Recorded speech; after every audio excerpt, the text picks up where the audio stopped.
اگر تو خدا نخواستہ آپ کے دل کا سکون اڑ چکا ہے، راتوں کی نیند برباد ہو چکی ہے اور اس پریشانی سے نجات چاہتے ہیں، تو آج اس مقصد کے لیے ہم آپ کو قرآن و حدیث سے ثابت شدہ استغفار کا راز بتائیں گے کہ کیسے یہ آپ کی مشکلات کو آسانیوں میں بدل سکتا ہے۔ یہ بہت اہم ویڈیو ہے، اس لیے آخر تک اسے لازمی دیکھیں۔ پیارے دوستوں، ہمارے چینل پر دوبارہ خوش آمدید، جہاں ہم اسلام کی خوبصورت تعلیمات شیئر کرتے ہیں۔ آپ نے ایک ایسا راز بھلا دیا جو ہر بند دروازے کی چابی ہے۔ جی ہاں، استغفار، جو گناہوں کی معافی کے ساتھ ساتھ زندگی کی مشکلات کو بھی آسان کر دیتے ہیں۔ ایک حدیث میں رحمت عالم صلی اللہ علیہ وسلم نے فرمایا، جو کثرت سے استغفار کرے گا، اللہ سبحانہ و تعالیٰ اس کی ہر پریشانی دور کرے گا، ہر مشکل سے نکلنے کا راستہ بنائے گا اور رزق وہاں سے عطا کرے گا جہاں سے گمان بھی نہیں کیا جا سکتا۔ لوگ پوچھتے ہیں کہ تنگی میں پھنسا ہوا ہوں، کیا کروں؟ اس کا علاج استغفار ہے۔ اس کی برکت سے غم بھی دور ہوتے ہیں اور ہم سے بھی اللہ تعالیٰ اس کو نجات دیتے ہیں۔ آپ پوچھ سکتے ہیں کہ ہم کے کیا معنی ہے، یعنی غم تو پتہ ہے لیکن یہ ہم کیا چیز ہے؟ تو دیکھیں، علماء کرام فرماتے ہیں کہ ہم وہ غم ہے جو انسان کو اندر ہی اندر کھوکھلا کر دے، اندر ہی اندر گھلا دے۔ تو اللہ تعالیٰ استغفار کی برکت سے اس کو دفع فرما دیتے ہیں، کیونکہ توبہ سے بندہ حق تعالیٰ کا محبوب بن جاتا ہے، جیسا کہ قرآن پاک میں ارشاد ہے، ان اللہ یحب التوابین، اللہ تعالیٰ توبہ کرنے والوں کو محبوب رکھتے ہیں۔ دنیا میں بھی کوئی شخص اپنے محبوب دوست کو غم میں نہیں دیکھ سکتا، تو حق تعالیٰ شانہ جس کو اپنا محبوب بنا لے، وہ کیسے غم میں رہ سکتے ہیں؟ اس حدیث پاک میں گناہ گاروں کے لیے بڑی تسلی ہے کہ متقین کو نعمت تقوی پر جو انعامات ملتے ہیں، رونے والوں کو، توبہ کرنے والوں کو، مستغفرین نادمین کو بھی استغفار و توبہ پر انہی انعامات کا وعدہ فرمایا گیا ہے۔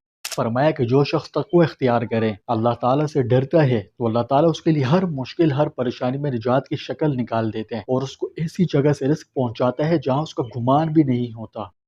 تو بس جو شخص اللہ تعالیٰ پر توکل کرے گا، اللہ تعالیٰ اس کے لیے کافی ہے۔ دوستو، رحمت للعالمین صلی اللہ علیہ وسلم کا قربان جائیے کہ آپ کی رحمت نے یہ گوارا نہ کیا کہ میری امت کے خطا کار بندے محروم رہ جائیں۔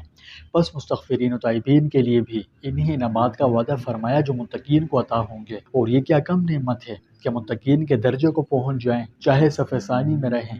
استغفار بہت طاقتور اور انتہائی بابرکت و مقدس عمل ہے۔ یہ دل کی گہرائیوں سے اللہ کے سامنے جھکنے کا نام ہے۔ یہ احساس ہے کہ یا اللہ، میں نے غلطی کی ہے، میں واپس پلٹنا چاہتا ہوں، مجھے معاف کر دے، میری پکڑ نہ فرمانا۔ اور یہی پلٹنا، یہی عاجزی، یہی گڑ گڑانا اللہ کو اپنے بندوں کا بہت محبوب ہے، اور جو یہ صفت اپنے اندر پیدا کر لے، اس کی دنیا کے ساتھ ساتھ آخرت بھی سنور جاتی ہے۔ تو میں نے آپ کو بتایا کہ آج ہر شخص کسی نہ کسی پریشانی میں مبتلا ہے۔ کسی کے گھر میں رزق کی تنگی ہے، کوئی اولاد کے لیے ترس رہا ہے، کسی کا کاروبار ٹھپ ہو چکا ہے، تو کوئی دل کے زخموں سے پریشان ہے، اندر ہی اندر سے گھل رہا ہے اور وجہ بھی معلوم نہیں۔ تو اس بارے میں قرآن کی سنو، قرآن کیا کہتا ہے؟ قرآن میں اللہ فرماتا ہے، فَقُلْتُ اسْتَغْفِرُوا رَبَّكُمْ إِنَّهُ كَانَ غَفَّارًا يُرْسِلِ السَّمَاءَ عَلَيْكُمْ مِدْرَارًا وَيُمْدِدْكُمْ بِأَمْوَالٍ وَبَنِينَ وَيَجْعَلْ لَكُمْ جَنَّاتٍ وَيَجْعَلْ لَكُمْ أَنْهَارًا۔ یعنی تم اپنے رب سے معافی مانگو، وہ بڑا بخشنے والا ہے، وہ تم پر آسمان سے خوب بارش نازل کرے گا اور تمہیں مال اور اولاد سے نوازے گا، تمہارے لیے باغات بنائے گا اور نہریں جاری فرمائے گا۔ اللہ اکبر! یہ وعدہ کسی انسان کا نہیں، خالق کائنات کا ہے، اور میرا رب کبھی وعدہ خلافی نہیں کرتا۔ حضرت حسن بصری رحمۃ اللہ علیہ کے پاس ایک شخص آیا، کہنے لگا بارش نہیں ہو رہی، فرمایا استغفار کرو۔ دوسرا آیا، کہنے لگا میری بیوی بانجھ ہے، اولاد نہیں ہے، فرمایا استغفار کرو۔ تیسرا آیا، میرے کھیت خشک ہو گئے، فرمایا استغفار کرو۔ کسی نے پوچھا، حضرت آپ نے ہر مسئلے کا ایک ہی جواب کیوں عنایت فرمایا؟ یعنی مسئلے تو سب کے ڈیفرنٹ تھے اور آپ نے سب کو ایک ہی حل یعنی استغفار تلقین فرمایا، اس کی کیا وجہ ہے؟ تو فرمایا میں نے اپنی بات نہیں کہی، بلکہ یہی تو قرآن کا علاج ہے۔ پھر آپ نے سورہ نوح کی آیات 10 سے 12 پڑھ کر لوگوں کو مطمئن کر دیا۔ یا آپ میں سے میری طرح عام لوگوں کے ذہن میں یہ سوال آ رہا ہوگا کہ استغفار ایک خفیہ ہتھیار کیوں ہے؟ کیونکہ یہ دشمن کو نظر نہیں آتا، نہ حسد کرنے والے کو، نہ جادوگر کو، نہ دنیاوی رکاوٹوں کو۔ یہ دل کا ہتھیار ہے جو آسمان کے ان دروازوں کو کھول دیتا ہے جو ہماری بدعمالیوں کے نحوست کے نتیجے میں بند ہو چکے ہوتے ہیں، تو یہ اپنی برکت سے دروازے کھول دیتے ہیں۔ یعنی جب آپ استغفار کرتے ہیں تو اللہ کی رحمت حرکت میں آتی ہے، مغلوق راستے کھلتے ہیں اور تقدیر کے فیصلے بدلنے لگتے ہیں۔